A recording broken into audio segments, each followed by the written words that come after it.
എല്ലാവർക്കും നമസ്കാരം. ഒരു ചെറിയ വീഡിയോ കാണിക്കുകയാണ്. അച്ഛനെ പറ്റിയിട്ട് ഞങ്ങളൊക്കെ ഇങ്ങനെ പറയണതായിട്ടുള്ളൊരു വീഡിയോ.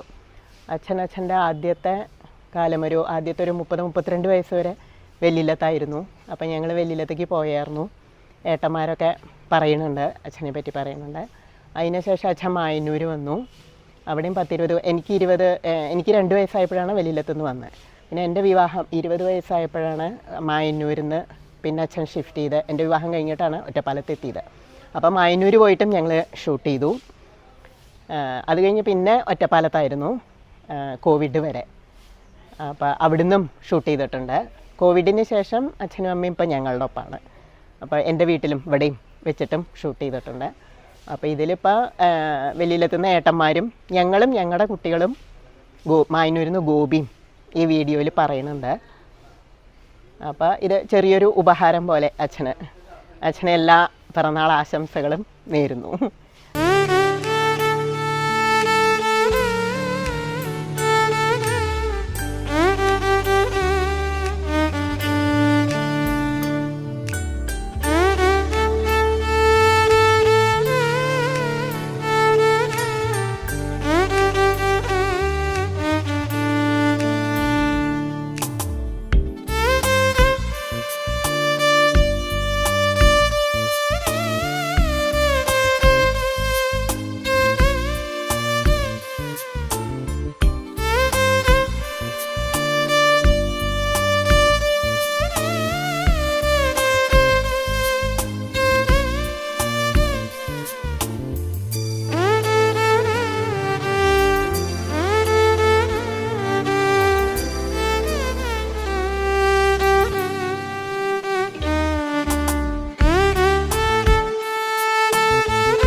എന്തെങ്കിലും ഒരു കാര്യത്തിൻ്റെ അഭിപ്രായം നല്ലോണം ആലോചിച്ചിട്ടേ പറയുള്ളൂ. ചെറിയ കാര്യത്തിന് തന്നെ ദേഷ്യപ്പെടും. അത് ഈ പ്രായത്തിൻ്റെയാണ്. ഭക്ഷണമൊക്കെ നല്ല ചിട്ടയിലാണ് ഭക്ഷണം. ഭാഗവതമൊക്കെ മുമ്പ് കുറച്ചധികം വായിച്ചിരുന്നു. ഇപ്പം പടിഞ്ഞിരിക്കാൻ വിഷമമാണ്. അപ്പോൾ ഒരധ്യായമൊക്കെ വായിക്കുള്ളൂ.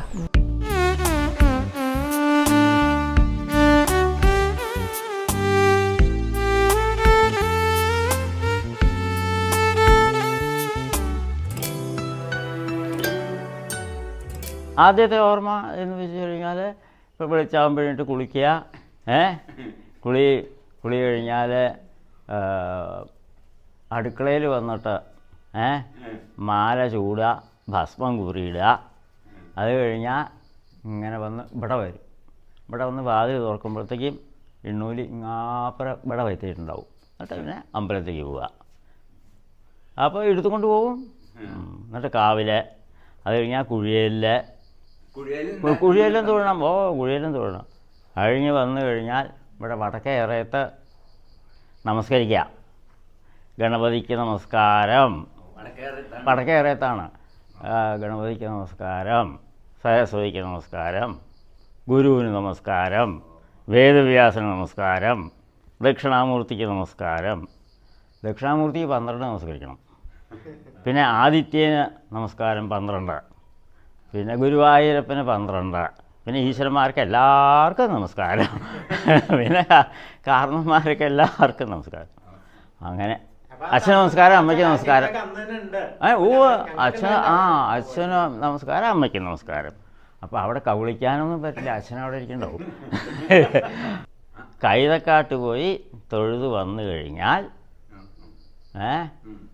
പിന്നെ കഞ്ഞി കിട്ടുള്ളൂ.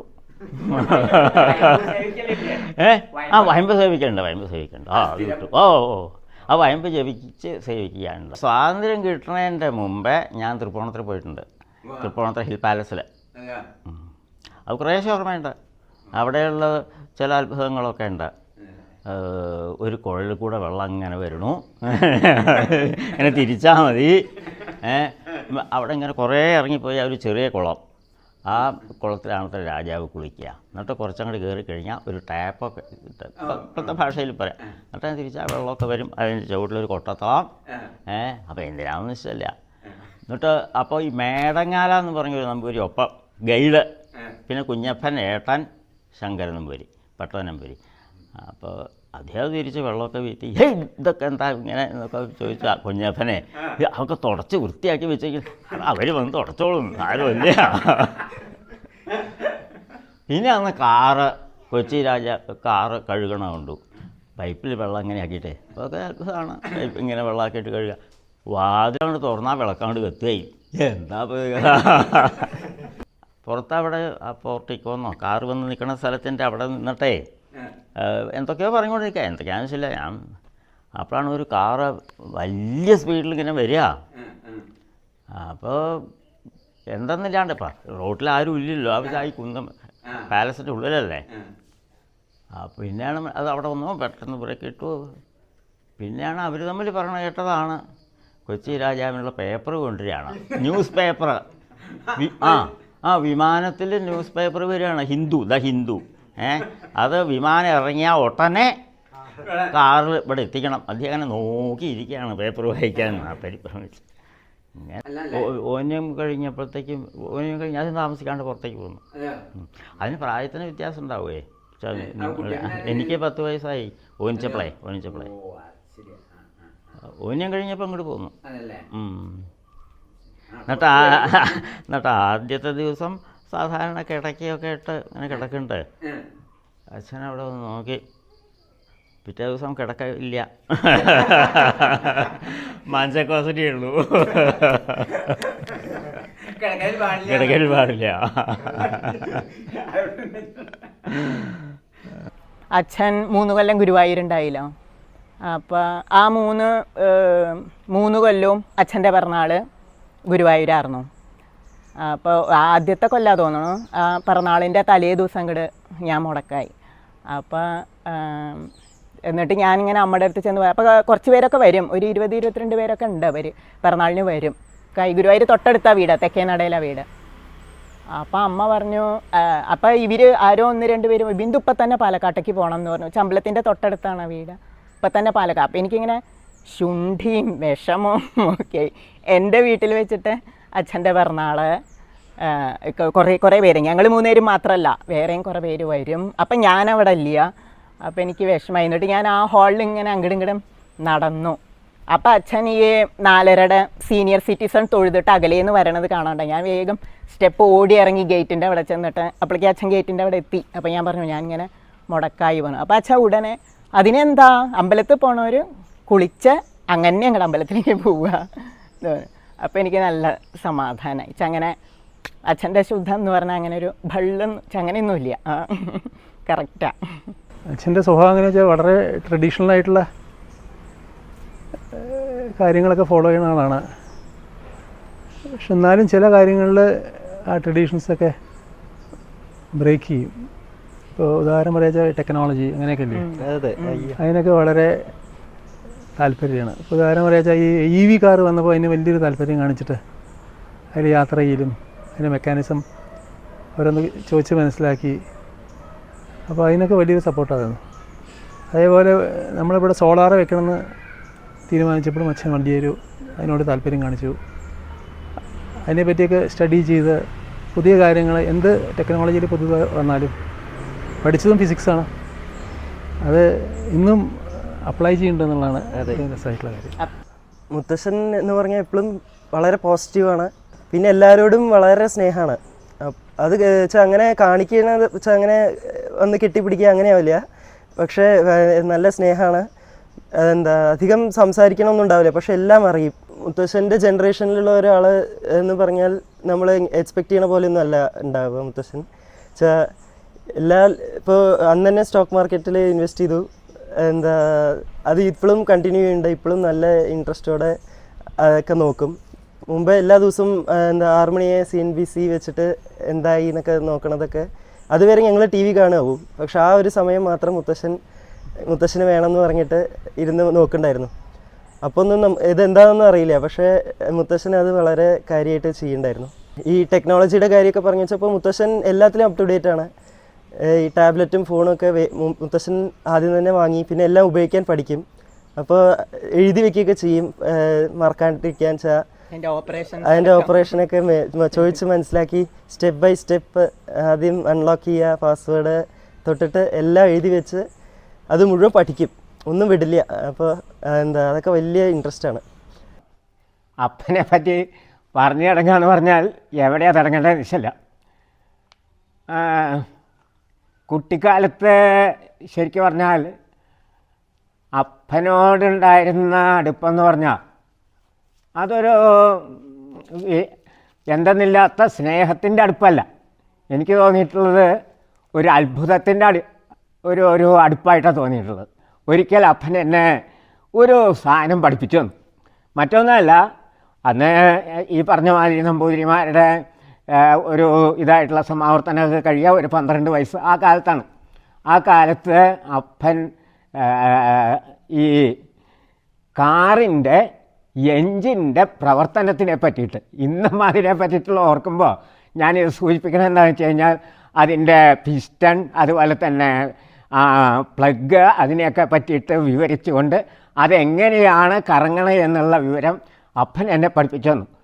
അപ്പോൾ ഞാൻ പറയണത് എന്താണെന്ന് വെച്ച് കഴിഞ്ഞാൽ ഈ ആൾക്കാരെ അത്ഭുതപ്പെടുത്താൻ, കുട്ടികളെ അത്ഭുതപ്പെടുത്താനുള്ള സൂത്രങ്ങളുള്ള പോലെ തന്നെ അപ്പനൊരു നല്ല അധ്യാപകനായവാനുള്ള കഴിവുള്ളൊരു വ്യക്തിയായിരുന്നു എന്നാണ് എനിക്ക് തോന്നിയിട്ടുള്ളത്. കാരണം അന്ന് അപ്പൻ പഠിപ്പിച്ച സാധനങ്ങൾ ഇപ്പോഴും പറയാൻ പാകത്തിന് എൻ്റെ ഓർമ്മയിലുണ്ട്. 12 വയസ്സിൽ പഠിപ്പിച്ച ആ കാര്യങ്ങൾ മനസ്സിലാക്കി തന്ന ആ കാര്യങ്ങൾ പറയാൻ ഇപ്പോൾ എനിക്ക് ഓർമ്മയുണ്ടെങ്കിൽ എന്ന് പറയുമ്പോൾ അപ്പൻ്റെ ആ കഴിവിനെയാണ് ഞാനിവിടെ എന്താ പറയുക സൂചിപ്പിച്ചത് എന്നുകൂടി ഞാൻ പറയുകയാണ്. ഞാൻ അപ്പൻ എന്നല്ല, എനിക്ക് വായാലും കുട്ടിയപ്പനെ വരുള്ളൂ. വല്യപ്പനായ ചെറിയപ്പനായിരുന്നു, കുട്ടിയപ്പനെ വായാലും വരുള്ളൂ. ഞാൻ ഈ ഇല്ലത്തിൻ്റെ ഒരു ചരിത്രം എഴുതാൻ പുറപ്പെട്ടപ്പോൾ അതിന് ഒരുപാട് ഫീഡ്ബാക്ക്, അല്ലാതെ കേൾവി, മറ്റേ റെക്കോർഡുകൾ വെച്ചിട്ടുള്ള കുറേ എനിക്ക് വിവരങ്ങൾ കിട്ടി. അതല്ലാതെയുള്ള കുറേ കേൾവി കഥകൾ, അല്ലെങ്കിൽ ഇവിടുത്തെ കാരണന്മാർ, ഇവിടെ ഞങ്ങളുടെ മുത്തപ്പന്മാരായിട്ടുള്ള വല്യപ്പൻ, ചെറിയപ്പൻ, ഞങ്ങളുടെ മുത്തശ്ശൻ, ഞങ്ങളുടെ വലിയ മുത്തശ്ശിമ്മ, ഇവരെ പറ്റിയിട്ടുള്ള ഒരുപാട് കാര്യങ്ങൾ വളരെ ഷാർപ്പായിട്ടുള്ള ഓർമ്മ വെച്ചിട്ട് എനിക്ക് പറഞ്ഞു തരേണ്ടതുണ്ട്. ഈ കേൾവിയുടെ ഞാൻ പുസ്തകത്തിൽ ഞാൻ ഇടയ്ക്ക് പറയണമെന്ന് വെച്ചാൽ എനിക്കത് വളരെയധികം ഒരു സഹായം ആയതുകൊണ്ട് ഞാൻ വീണ്ടും പറയാല്ലാണ്ട് എൻ്റെ പുസ്തകത്തിനെ പറ്റി പറയാല്ല. പക്ഷെ അത് കുട്ടിയപ്പൻ എനിക്ക് അത് പറഞ്ഞു തന്നില്ലെങ്കിൽ കുറേ ഇപ്പോൾ പ്രത്യേകിച്ചും ചെറിയപ്പനും വല്യപ്പനെയും പറ്റിയിട്ടുള്ള ഒന്നും എനിക്ക് എഴുതാൻ പറ്റുമായിരുന്നില്ല. എനിക്ക് കുട്ടിയപ്പൻ എന്ന് പറഞ്ഞാൽ ഇവിടത്തേക്കാളും കൂടുതൽ പരിചയം മായന്നൂർ വെച്ചാണ്. ഇവിടെ മുത്തശ്ശൻ മരിച്ച് 72-ൽ കുട്ടിയപ്പൻ അങ്ങോട്ട് മായന്നൂർക്കൊക്കെ പോയി. പിന്നെ ഞങ്ങൾ 79-ലാണ് ആദ്യമായിട്ട് മായന്നൂർ പോയി. പിന്നെ കുറച്ച് കൊല്ലം അങ്ങനെ പോകും. അപ്പോൾ അത് കഴിഞ്ഞിട്ട് അവിടുന്ന് ഒറ്റപ്പാലത്തേക്ക് പോകും. അത് കഴിഞ്ഞിട്ട് ആ മെഡിക്കൽ ഷോപ്പുണ്ട്, അവിടെ പോയിരുന്ന് കുറച്ച് നേരം വർത്തമാനം പറയും. അതിനിട്ട് അവിടുന്ന് ഇങ്ങനെ നടന്നു വരും. അതൊക്കെയാണ് എനിക്ക് കൂടുതൽ പറയാനുള്ളത് കുട്ടിയപ്പനെക്കുറിച്ച്. ഇവിടെ അത്ര ഒരു പരിചയമൊന്നുമില്ല, കാരണം എനിക്ക് അന്ന് 8 വയസ്സേ ഉള്ളൂ ഏകദേശം. പിന്നെ അന്ന് ഞങ്ങൾ ഇവിടെ അകത്തുനിന്ന് പുറത്തേക്ക് കിടന്ന ഒരു ലോകമൊന്നുമില്ല.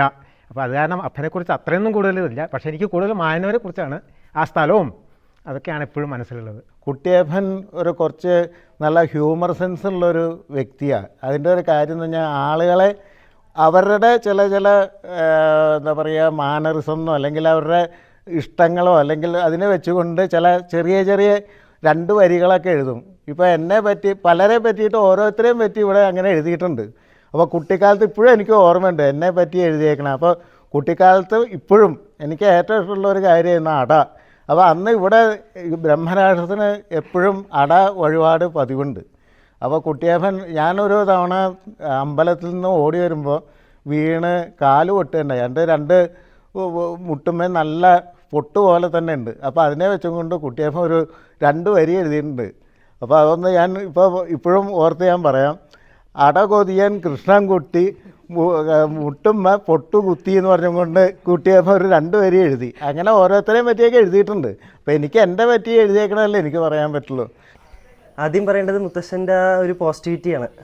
എപ്പോഴും വളരെ ചിരിച്ചും ഹാപ്പി ആയിട്ടാണ് മുത്തശ്ശൻ എപ്പോഴും എപ്പോൾ കണ്ടാലും മുത്തശ്ശൻ അങ്ങനെയാണ്. പിന്നെ എന്താ മുത്തശ്ശൻ്റെ ആ ഒരു എല്ലാ കാര്യത്തിലുള്ള ആ ഒരു ഉറപ്പ്, ഒരു കാര്യം പറയുകയാണെന്നുണ്ടെങ്കിൽ അതിലൊരു സംശയമൊന്നും ഉണ്ടാവില്ല. വളരെ അത്രയും അതിൽ സ്റ്റഡി ചെയ്തിട്ടുണ്ടാവും, അത്രയും നോളജ് ഉണ്ട്.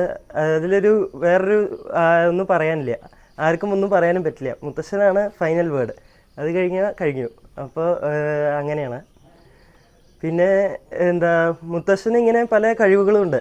ചിലപ്പോൾ മുത്തശ്ശന് അധികം സംസാരിക്കുന്നുണ്ടാവില്ല, പക്ഷേ മുത്തശ്ശന് എല്ലാ കാര്യങ്ങളും അറിയാം.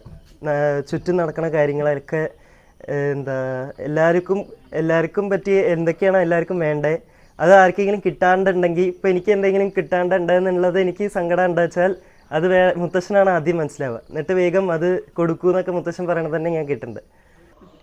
അച്ഛന് ചിലപ്പോൾ കുറേ കാലമായി ഇവിടുന്ന് പോയിട്ട് വെച്ചാലും മായന്നൂർ ഒറ്റപ്പാലത്തൊക്കെ അയച്ചാലും അവിടുന്ന് ഇങ്ങോട്ട് പുറപ്പെടുമ്പോൾ ഒരു 2 ദിവസം മുമ്പ് തന്നെ തുടങ്ങും ഇവിടുത്തെ കഥകൾ. അപ്പോൾ ഇന്നിപ്പോൾ ഞങ്ങൾ ഇങ്ങോട്ട് വന്നു. അപ്പോൾ ഇന്നലെയും എന്തോ ഒരു കാര്യം പറഞ്ഞ് തുടങ്ങി. പിന്നെ അപ്പോൾ മുത്തശ്ശനെ പറ്റിയിട്ട്, അപ്പോൾ മുത്തശ്ശന് നേരത്തെ നീക്കും, 2-2:30 ആകുമ്പോഴേക്കൊക്കെ ഉണരും. അപ്പം അങ്ങനെയാണ് കേശവൻ നമ്പൂതിരി കള്ളൻ വന്നത് മുത്തശ്ശൻ അറിഞ്ഞത്. 2:30 ബനിയൻ ഇട്ടിട്ട് ഒരാളിങ്ങനെ ഈ പാലത്തുമ്പോൾ കൂടെ കയറി വന്നു. മുത്തശ്ശൻ അവിടെ ഉണർന്നിരിക്കുകയായിരുന്നു. അപ്പോൾ ആദ്യം അകലേന്ന് കണ്ടപ്പോൾ ബാല്യക്കാരാണെന്ന് വിചാരിച്ചു. പിന്നെ ബനിയനിട്ട് കണ്ടപ്പോൾ ബാല്യക്കാരാവില്ല, ആരാതാന്ന് ഉറക്ക ചോദിച്ചപ്പോൾ അങ്ങോട്ട് പോവുകയും ചെയ്തു. അച്ഛൻ്റെ മക്കളോടുള്ള കരുതൽ, അത് ഏറ്റവും കൂടുതൽ എൻ്റെ മനസ്സിൽ നിൽക്കുന്നത് ഓർമ്മ. എനിക്ക് ഓർമ്മയില്ലെങ്കിലും മറ്റുള്ളവർ പറഞ്ഞ് ഞാൻ അറിഞ്ഞതാണ്. അപ്പം അതിൽ എനിക്കൊരു 2.5-3 വയസ്സ് ആ സമയത്ത് ഏടത്തിമാർ സ്കൂൾ കഴിഞ്ഞ് വന്ന് അവർ ഭക്ഷണം കൊടുക്കുന്ന തിരക്കാണ്. അമ്മ ഭക്ഷണം കൊടുക്കുന്ന സമയത്ത് ഞാൻ ഇവരുടെ ലഞ്ച് ബോക്സ് എടുത്തുകൊണ്ട് കുളത്തിലേക്ക് പോവാണ്. ചോറ്റുപാത്രം എടുത്തുകൊണ്ട് കുളത്തിലേക്ക് പോയി. എന്നിട്ട് കഴുകാനുള്ള മട്ടിലാണ് പോണത്, എന്തെങ്കിലും ഒരു ആക്ടിവിറ്റി വേണ്ടേ. എന്നിട്ട് വേഗം പോയി. പിന്നെ എന്താ ഉണ്ടായതെന്നറിയില്ല, കുളത്തിലേക്ക് അങ്ങോട്ട് പോയി. അമ്മ അത് അത്ര ആദ്യമൊന്നും ശ്രദ്ധിച്ചില്ല. കുറച്ച് കഴിഞ്ഞപ്പോഴാണ് എന്നെ കാണാനില്ല. എന്നിട്ട് എല്ലാ ദിക്കിലും തിരഞ്ഞു. കുറച്ച് കഴിഞ്ഞപ്പോഴാണ് ഞങ്ങളുടെ ആയിയാണ് കണ്ടത്. ഇങ്ങനെ ഞാൻ കുളത്തിൽ പെട്ട് അത് ഇങ്ങനെ പൊന്തി പാറി കിടക്കണ പോലെയാണ്. അതെ, മുങ്ങി താണിട്ടില്ല, വെള്ളം കുടിച്ച് വയറ് വീർത്തിട്ടുണ്ട്. അപ്പോഴേക്കും അങ്ങോട്ട് പരിഭ്രമായി എല്ലാവരും. വെച്ച് കഴിഞ്ഞാൽ അന്നത്തെ എന്ന് പറയുമ്പോൾ സൗകര്യങ്ങളൊക്കെ വളരെ കുറവാണ്. നമുക്ക് തൊട്ടടുത്ത് ഡോക്ടർ ഉണ്ടാവില്ല, പിന്നെ കൊണ്ടുപോകാൻ വണ്ടിയില്ല. എന്നിട്ട് എല്ലാവരും കൂടി അങ്ങോട്ട് കരക്കി കയറ്റി. ആ സമയത്ത് ഞാൻ അമ്മയ്ക്ക് തീർച്ചയായിട്ടും വല്ലാത്ത വിഷമം തോന്നും. പക്ഷെ അതിനേക്കാൾ പറഞ്ഞു കേട്ടത് അച്ഛൻ്റെ ആ സമയത്തെ മാനസികാവസ്ഥയെക്കുറിച്ചിട്ടാണ്. ശരിക്കും അച്ഛൻ നല്ലൊരു ലിസണറാണ്. ഞങ്ങൾ പറയുന്നത് ഏത് വികാരത്തോടു കൂടിയിട്ടാണോ ഞങ്ങൾ പറയുന്നത്, അതേ വികാരത്തിൽ അച്ഛൻ കേൾക്കും. അത് ക്ഷമയോടുകൂടി, നല്ല ക്ഷമയോടുകൂടി കേൾക്കും. എന്നിട്ട് അവസാനമാണ് അച്ഛൻ്റെ പ്രതികരണം. അപ്പോൾ നല്ലൊരു, ഇപ്പോൾ ഈ കാലത്ത് നമുക്കറിയാലോ, ഒരു ലിസണർ നമ്മൾ പറയുന്നത് കേട്ടിരിക്കാൻ ഒരാളുണ്ടാവുക എന്നൊക്കെ പറഞ്ഞു കഴിഞ്ഞാൽ ഭാഗ്യമാണ്. ഇന്ന് എൻ്റെ അനുഭവത്തിൽ എനിക്ക് അദ്ദേഹത്തോടുള്ളത്, അദ്ദേഹത്തിൻ്റെ മുഖവും കാലത്തായാലും വൈകുന്നേരത്തായാലും അദ്ദേഹത്തിൻ്റെ മുഖവും ആ കാൽപാദവും വിചാരിച്ച് ആ ധ്യാനത്തിലിരിക്കുന്ന സമയം എവിടുന്നോ അറിയാത്തൊരു ഒരു അനുഭൂതി ഇന്ന് കാലത്തും ഇനിയിപ്പോൾ ഇന്ന് വൈകുന്നേരത്തടക്കം ഞാൻ അനുഭവിച്ചുകൊണ്ടിരിക്കുന്നതാണ്. ഇതിൽ കൂടുതൽ എനിക്ക് അദ്ദേഹത്തെ വാഴ്ത്താനോ വേറൊന്നും എനിക്ക് പറയാനില്ല. എൻ്റെ അനുഭവം ഇതാണ്. അദ്ദേഹം 84 വയസ്സ് ആകുന്ന സമയത്ത് 1000 പൂർണ്ണചന്ദ്രന്മാരെ കണ്ട മനുഷ്യൻ എന്നാണ്. പക്ഷേ അദ്ദേഹം തന്നെ പൂർണ്ണചന്ദ്രനാണെന്നാണ് എൻ്റെ അനുഭവത്തിൽ നിന്ന് എനിക്ക് ബോധ്യമായിട്ടുള്ള കാര്യം. എനിക്ക് ബാക്കിയുള്ളവർക്ക് ഇല്ലാത്തൊരു അവകാശം എന്ന് പറയണത്, ഞാനാണ് മുത്തശ്ശൻ്റെ ആദ്യത്തെ പേരക്കുട്ടി. അപ്പോൾ മുത്തശ്ശനെ മുത്തശ്ശനാക്കിയത് ഞാനാണ്. അപ്പോൾ മുത്തശ്ശൻ്റെ സ്നേഹം വളരെ സട്ടിലായിട്ടുള്ള ഒരു സ്നേഹമാണ്. നമ്മൾ എത്തിക്കഴിഞ്ഞാൽ മുത്തശ്ശൻ ഇങ്ങനെ ഓടി വന്ന് വരൂ എന്ന് പറയുക, അങ്ങനെ ഒരു ടൈപ്പല്ല. മുത്തശ്ശൻ ചിലപ്പോൾ വായിക്കും. അപ്പോൾ മുത്തശ്ശൻ വായിച്ച് കഴിഞ്ഞാലേ മുത്തശ്ശൻ വരുള്ളൂ. പക്ഷേ മുത്തശ്ശൻ അത് കഴിഞ്ഞ് വന്നു കഴിഞ്ഞാൽ ഞങ്ങളെയൊക്കെ കണ്ടാൽ മുത്തശ്ശനൊരു സന്തോഷമുണ്ട്. അപ്പോൾ മുത്തശ്ശൻ വേഗം ഷർട്ടൊക്കെ ഇട്ട്, ഒരു ചെക്ക് ഷർട്ട് ഉണ്ടാവും, സ്ഥിരമായിടുന്നൊരു ഷർട്ട്, അതൊക്കെ ഇട്ട് സഞ്ചിയൊക്കെ തൂക്കി കുടയൊക്കെ കുത്തി മുത്തശ്ശൻ ടൗണിൽ പോവും. എന്നിട്ട് തിരിച്ചു വരുമ്പോൾ കയ്യിലൊരു പൊതി ഉണ്ടാവും, എൻ്റെ കയ്യിൽ തരും. ആ പൊതിയിൽ ലഡ്ഡും ജിലേബിയൊക്കെ ഉണ്ടാവും, മധുരിമേന്ന് മേടിച്ചത്. അപ്പോൾ അങ്ങനെയുള്ള വളരെ സട്ടിലായിട്ട് ആണ് മുത്തശ്ശൻ്റെ ലവ് ലാംഗ്വേജ്. ഇപ്പം മുത്തശ്ശനെ കുറിച്ച് എനിക്ക് പിന്നെ വളരെ പ്രധാനപ്പെട്ട മുത്തശ്ശൻ്റെ പ്രകൃതത്തിലുള്ള ഒരു കാര്യമായിട്ട് തോന്നിയിട്ടുള്ളത്, മുത്തശ്ശൻ നോൺ ഇമ്പോസിങ് ആണ്. മുത്തശ്ശൻ എല്ലാ കാര്യത്തിനെ കുറിച്ചും വളരെ വ്യക്തമായിട്ട് ഇങ്ങനെയാണ് വേണ്ടത്, ഇങ്ങനെ വേണ്ടാന്നൊക്കെ ഉണ്ട്, പക്ഷേ അത് നമുക്ക് ഇമ്പോസ് ചെയ്യില്ല. ഇപ്പോൾ കുട്ടിയിലാണെങ്കിലും അമ്മാത്ത് പോയി താമസിക്കുമ്പോഴാണെങ്കിലും ഇന്ന നേരത്തെ ഉറങ്ങണം, ഇന്ന നേരത്തെ എണീക്കണം, ഡൈനിങ് ടേബിളിൽ ഇരുന്ന് ഭക്ഷണം കഴിക്കണം, ഇന്ന പോലത്തെ ഡ്രസ്സ് ഇടണം, ഇന്ന ആൾക്കാരോട് സംസാരിക്കണം, ഇന്ന കാര്യങ്ങൾ പറയാൻ പാടില്ല. അങ്ങനെയൊക്കെ മുത്തശ്ശന് ചിലപ്പോൾ ഒരു ഐഡിയ ഉണ്ടാവാം, പക്ഷെ അതൊന്നും മുത്തശ്ശൻ ഒരിക്കലും ഞങ്ങളുടെ മേത്ത് ഇമ്പോസ് ചെയ്തതായിട്ട് എനിക്ക് തോന്നിയിട്ടില്ല. പിന്നെ നമ്മൾ പഠിക്കണ കാര്യത്താണെങ്കിലും കോളേജ്, വേറെ സിറ്റീസിലേക്ക് പോകുമ്പോൾ അല്ലെങ്കിൽ കല്യാണം കഴിക്കുമ്പോൾ അതിന് ശേഷമുള്ള നമ്മുടെ ജീവിതം, ഇതിനെക്കുറിച്ചൊക്കെ മുത്തശ്ശന് ഐഡിയാസ് ഉണ്ടാവാം, പക്ഷെ ഒരിക്കലും മുത്തശ്ശന് ഇമ്പോസ് ചെയ്യില്ല. അപ്പം നമ്മുടെ ഡിഫറൻസസ്, ഇപ്പോൾ പ്രത്യേകിച്ച് രാഷ്ട്രീയം പറയുകയാണെങ്കിലും അല്ലെങ്കിൽ വേറൊരു കാര്യം, ഇപ്പോൾ നമ്മൾ വിവാഹം കഴിഞ്ഞ് വിവാഹ ജീവിതത്തിനെ കുറിച്ചാണെങ്കിലും ഒക്കെ മുത്തശ്ശൻ്റെ ഐഡിയാസ് നമ്മുടെ ഐഡിയാസ് മാച്ച് ചെയ്തില്ലെങ്കിലും നമ്മളുടെ ആ വ്യത്യാസങ്ങൾക്ക് നിൽക്കാൻ മുത്തശ്ശൻ വളരെയധികം സ്പേസ് തരും. മുത്തശ്ശൻ ബാക്കിയുള്ള ആൾക്കാരുടെ കൂടെ നിന്ന് ഗ്യാങ്ങപ്പ് ചെയ്ത് നമ്മളുടെ എതിരെ ഇങ്ങനെ പറയുകയൊന്നും ചെയ്യില്ല. പക്ഷേ മുത്തശ്ശൻ അതിന് പകരം നമ്മളിപ്പോൾ ഒരു സപ്പോർട്ടിന് വേണ്ടി ഇങ്ങനെ നോക്കുമ്പോൾ ചിലപ്പോൾ മുത്തശ്ശൻ അവിടെ ഇങ്ങനെ ചിരിച്ചിങ്ങനെ നിൽക്കുന്നുണ്ടാവും, ഒന്നും മിണ്ടാതെ അവിടെ ഇങ്ങനെ നിൽക്കുന്നുണ്ടാവും. നമ്മുടെ ഡിഫറൻസസിന് നിൽക്കാൻ കൂടി മുത്തശ്ശൻ ഒരു സ്പേസ് തരുന്ന ഒരു ആളാണ് മുത്തശ്ശൻ. ഒട്ടും ഇമ്പോസ് ചെയ്യണ ഒരു പേഴ്സണാലിറ്റിയേ അല്ല മുത്തശ്ശൻ. എനിക്ക് എൻ്റെ കുട്ടിക്കാലം തന്നെയാണ് എനിക്ക് ഏറ്റവും കൂടുതൽ ഓർമ്മ വരുന്നത്. അപ്പോൾ മുത്തശ്ശൻ്റെ പ്രസൻസ് നമുക്ക് എപ്പോഴും നമുക്ക് ഫീൽ ചെയ്യണം എന്നില്ല, പക്ഷെ മുത്തശ്ശൻ ഇല്ലെങ്കിൽ നമ്മളത് അറിയും. മുത്തശ്ശൻ ഇല്ല എന്നുള്ള സാധനം, മുത്തശ്ശൻ ആ റൂമിലില്ല എന്ന് നമുക്കത് ഫീൽ ചെയ്യും. മുത്തശ്ശൻ ഭയങ്കര മാൻ ഓഫ് ഫ്യൂ വേർഡ്സ് ആണ്. പക്ഷെ എന്നോട് ഞാൻ ഏറ്റവും ചെറിയ കുട്ടി ആയതുകൊണ്ട് തന്നെ ആയിരിക്കും എന്നോട് വളരെ എന്നോട് ഭയങ്കര ഒരു ഞങ്ങൾ തമ്മിലൊരു ബാൻറ്റർ ഉണ്ട്. എനിക്ക് ഭയങ്കര ഹ്യൂമറസ് ഒക്കെ ആയിട്ട് തോന്നാറുണ്ട് എന്നോട് സംസാരിക്കണം, എന്നെ കളിയാക്കണതൊക്കെ കേൾക്കുമ്പോൾ. അപ്പോൾ ഇപ്പോഴും ആ ചെറിയ കുട്ടി എന്നുള്ള പോലെ എന്നെ ഇപ്പോഴും അതുപോലെയാണ് കൺസിഡർ ചെയ്യണേ. എനിക്ക് ആ ഒരു അമ്മാത്ത ആ സ്പേസിൽ പോകുമ്പോൾ എനിക്ക് ഐ ഓൾവേസ് ഫീൽ ഞാനൊരു ചെറിയ കുട്ടിയാണെന്ന്. കാരണം എന്നെ അങ്ങനെയാണ് എന്നെ വെൽക്കം ചെയ്യണത്. ഞാൻ അതിൽ ഭയങ്കരമായിട്ട് എൻജോയും ചെയ്യാറുണ്ട്. എനിക്ക് ആദ്യം പറയാനുള്ളത് പിറന്നാൾ ആശംസകളിലാണ്. എത്ര പേര് പറഞ്ഞിട്ടുണ്ടെന്നറിയില്ല. അപ്പോൾ മുത്തശ്ശനെ കുറിച്ച് എനിക്ക് ഒരു 4 കൊല്ലത്തെ പരിചയമാണ് കാര്യമായിട്ടുണ്ടാവുക. അപ്പോൾ ഇവിടെ വന്ന് താമസിച്ചതിന് ശേഷമാണ് കൂടുതൽ കാണാൻ പറ്റിയിട്ടുണ്ടാവുക. അപ്പോൾ ഓരോ പ്രാവശ്യം വരുമ്പോഴും എന്താ പറയുക, എപ്പോഴും ഒരു പുതിയ കാര്യം ചിലപ്പോൾ പഠിക്കാനുണ്ടാവും. അത് ചിലപ്പോൾ വിവരമാവാം, അല്ലെങ്കിൽ എന്തെങ്കിലും ചെയ്യണ കാര്യമാവാം, അല്ലെങ്കിൽ ഒരു മാനറിസം ആവാം. മുത്തശ്ശൻ അധികം സംസാരിക്കുന്നില്ലല്ലോ എന്ന് ആദ്യം ഇങ്ങനെ കുറച്ചൊക്കെ വിചാരിച്ചിരുന്നു, എന്താ കുറച്ച് സംസാരിക്കാത്തത് അങ്ങനെ എങ്ങനെയെന്നൊക്കെ. പിന്നെയാണ് മനസ്സിലായത് വെച്ചാൽ ഈ empty vessels make more noise എന്ന് പറഞ്ഞ പോലെ ഭയങ്കര അധികം എന്താ പറയണ്ടത്, അത്രയും തലയുടെ ഉള്ളിൽ ആകപ്പാടെ കുറേ സംഗതികളുള്ളതുകൊണ്ട് അതിൽ ആ ഏറ്റവും ബെസ്റ്റായിട്ടുള്ള സാധനം മാത്രമേ പുറത്തേക്ക് വിടുന്നുള്ളൂ.